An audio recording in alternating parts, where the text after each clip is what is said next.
Father God, imo mga blessing nga ginhatag mo amon. Bisan pa man Lord, yan ang atak na, nagpapaubos kami ha imo tubangan. Nga din Lord, ano man ang amon na buhat, nayakan, huna, Ginoo, pasaylo kami o Lord God.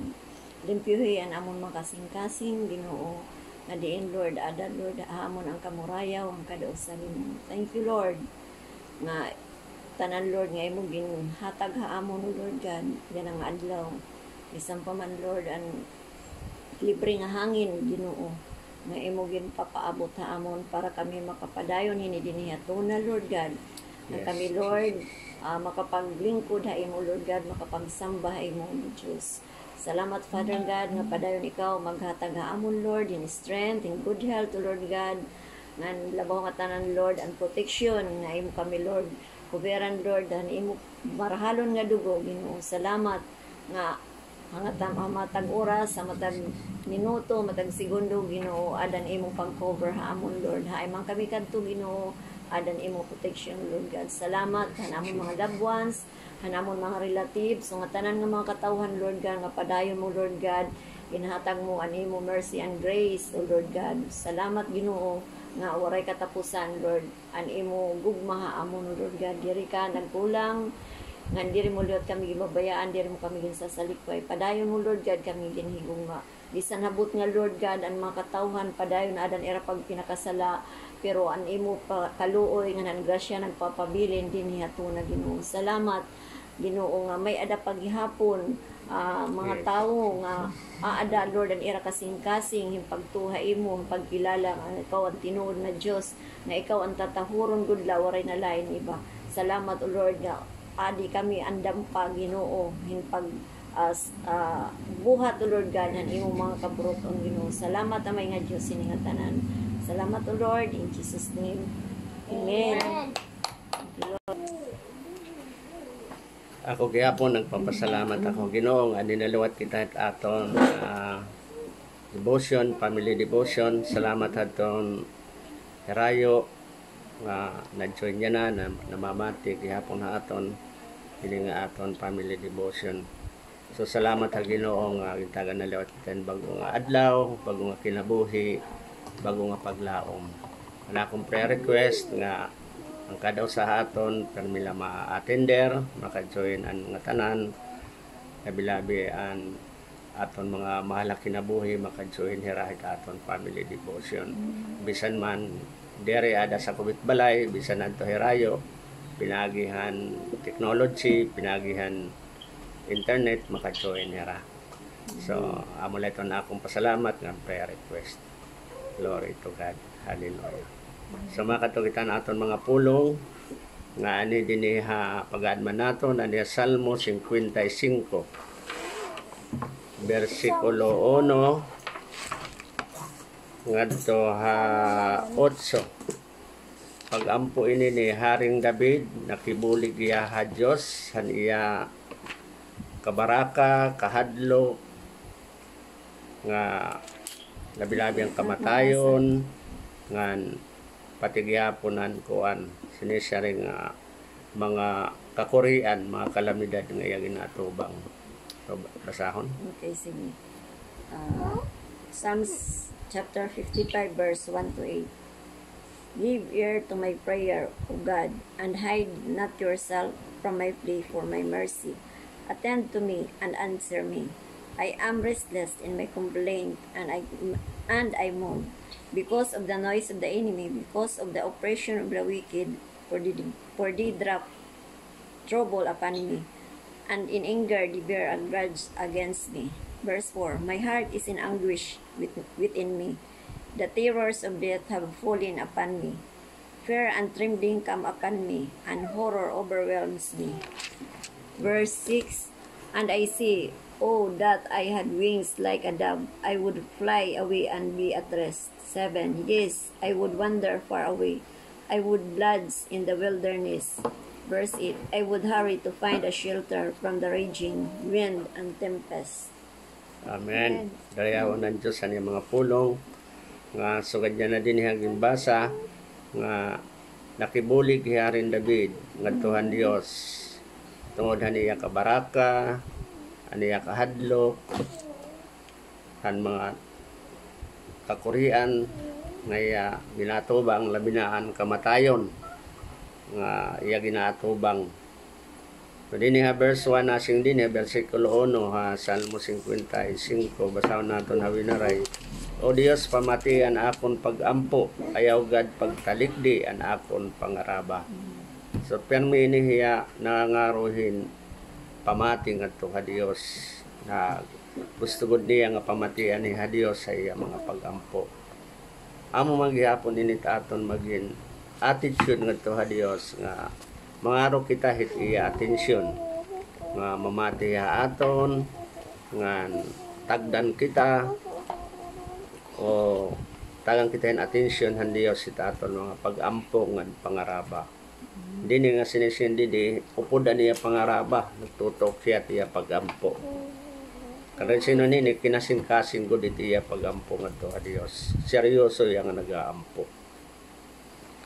Ha verse 2 pamatii ngan bato na ako ginugool good ako han akon mga kabaraka.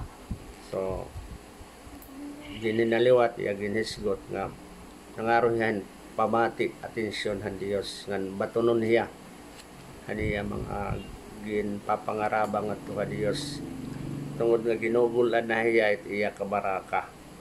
So makakuang gihapon kita nga Haring David o sa gihapon niya nga tao sugad haat ginugulang kita yan na pirahaton it mga ginugulan niya na adalat panimalay o nauna naton nga bisan lada habalay dire kita ginugulan bisan orek kita trabaho ginugulang gihapon kita tungod it aton kabaraka kung ano't may tatabo iton haaton kinabuwasan ano't matatabo kung magawas kita ano't magiging future naton ano't may tatabo iton tirabot nga mga adlaw mga panahon o mga bulan labi-labi yan na ira ginurob-urob nga mag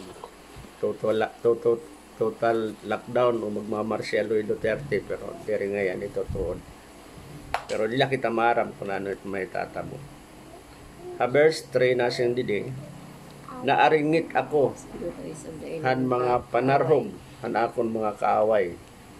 Hino ba naman dirit maaringit kada adlaw aton mababatian ha TV, radyo, social media kumpira na cases yan na sobra na 6,000 pira na namamatay pira nakaka-recover diri la din sa Pilipinas bisa na kada syudad aton na babaron oy dinhi so dinhi aton nataktoban halite may na mga positive cases around the world damo na labi ha US.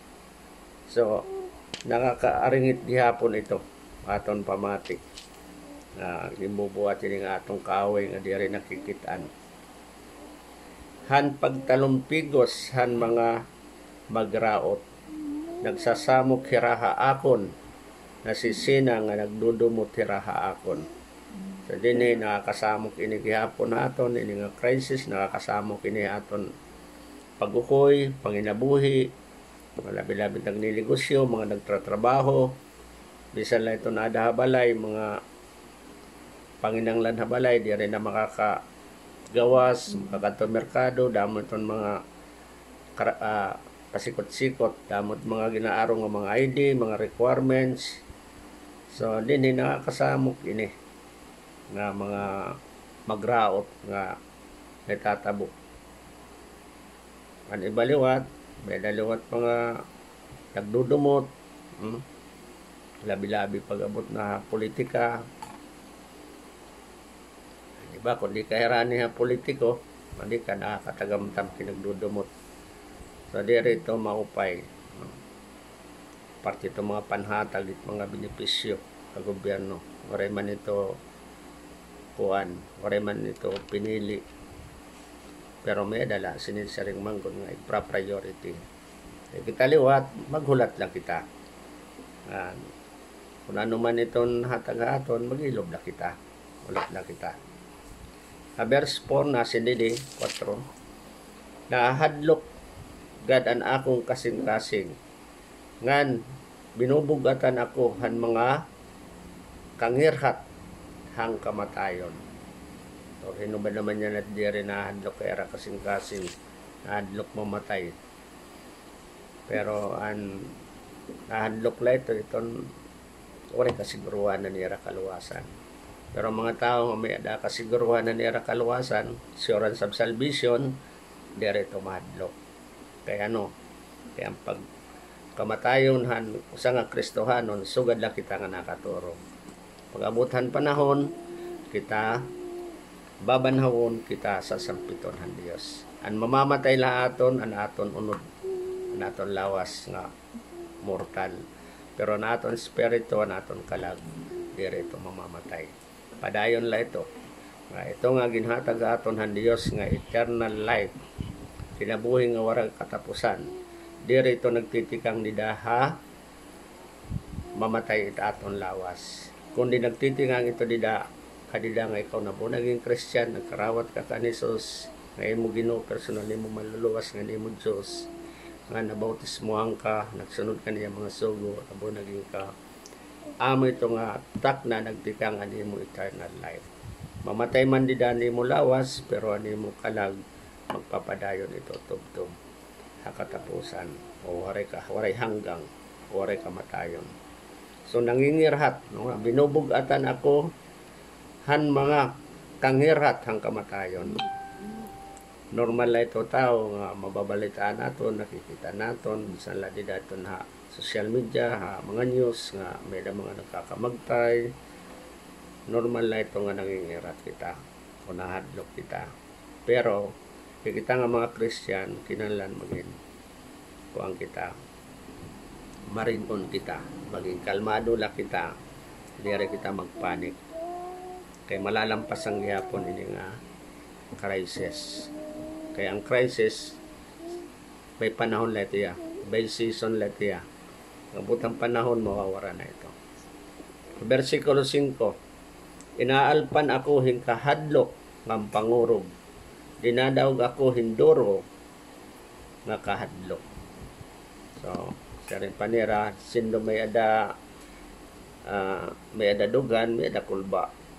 Pero tungod nga kita Kristohanon na, may na kita assurance sa natong kaluwasan, di na kita angay mahadlok. Ang kahadlokan lang naton, ang tinuod nga Dios, na kaya patayon, di rila taton lawas, kundi patit aton kalag o aton espiritu. Pero ang tao nga kaya lang kita patayon ha aton unod o aton lawas, so gadini nga mga sakit, so gadini nga coronavirus, diyan angin naton itong kahadlokan, kundi atubangon naton ini. Diyan kita ma-surrender ini nga crisis, malabay gap ini, malapas gap ini. So ayaw kita kahadlok. Verse 6, nasiring ako, kung may adak ko pa, unta mga pako, parehasin sa rapate, malupad gud ako ngan, mamimilinghin, papawayan. Versikulo 7, malupad ako hinhirayo, hindoro, ngan mag-uukoy ako, hakamingawan. So, yaring David, nagsaring niya ako, sugadlayat amsi, sarapati, nga may pako, malupad yan ni Rayo, mangingitahin, kundi nato siya, mamurayaw, aniya, panunahuna, mimiling niyan lugar, nga kundi mabeda niya, kamurayaw. Pero, mga kabugtuang ko, diyakan Kristo, ang kamurayaw, naging sisaling didi, kuala ini, temporary la ini. Pero ang kamuraya uwan nga waray katapusan amo dida ada ka kang Kristo. Kamurayaw dida kang Kristo, kamurayaw dida Dios. Peace with God. Bisan daing kita, di kita ini makakalikay nga crisis corona virus.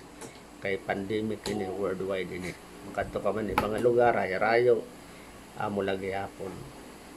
Pero ang number 1 nga may kamurayaw kita, punada kita kang Kristo, ada kita sa kubitan panimalay, di kita maginawas-gawas, kaupo naton manak kinabuhi, may kamurayaw kita dida.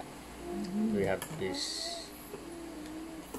Katapusan nga verse sa 8, magdadagmit ako pamiling hintaraguan, tikang han mamimintas nga unos ngan han bagyo. So amo giapdi sa 8, magdadagmit pamiling hintaraguan, di kita makakatago katubangan ng Diyos. Pero ini nga mga crisis, ini nga mga problema, pwede kita makatago, pero temporary lang ito. And the best thing nga buhaton naton, magtago dida kita hatubangan ng Diyos. Kaya presensya, kaya devotion naton haya, pangarabang ito haya, sigurado makakatago kita ini nga mga kalamidan. So darayawon ng Diyos, ini nga mga pulong. Salamat sa Ginoo nga magampo kita. Amay nga Dios, salamat ini nga adlaw nga ginhatag nimo amon Lord. Makausap pa Lord, nakapag simba kami didahi mo, espiritong kamaturan, pinaangin nga among family devotion. Salamat Lord nga ikaw padayon, nagbabantay haamon, nga daadan imo presensya, nga waray makakasakub among panimalay, waray makakaatake among mga lawas, anuman nga sakit, labi-labi na gud nga coronavirus. Among gin-proclaim and gin-declared by the blood of Jesus. Hinugasan mo na kami, Ginoo, ginlikay mo na kami. Proteksyonan mo na kami, Lord, pinaghiling nga mga virus, mga kakurian, mga kasakitan. Nga tanan nga mga aanhi, Lord, nga mo mga malaki na buhi, Ginoo, na nagpa-family devotion, kalwasa kami, Ginoo. Ikaupod ka namon, permi, Lord, amo mga palimalay. Salamat, Lord, amo laging babalik, lidahin mo, ang atan ng pasasalamat, hangaran ni Jesus. Salamat, God bless in Jesus' name. Amen.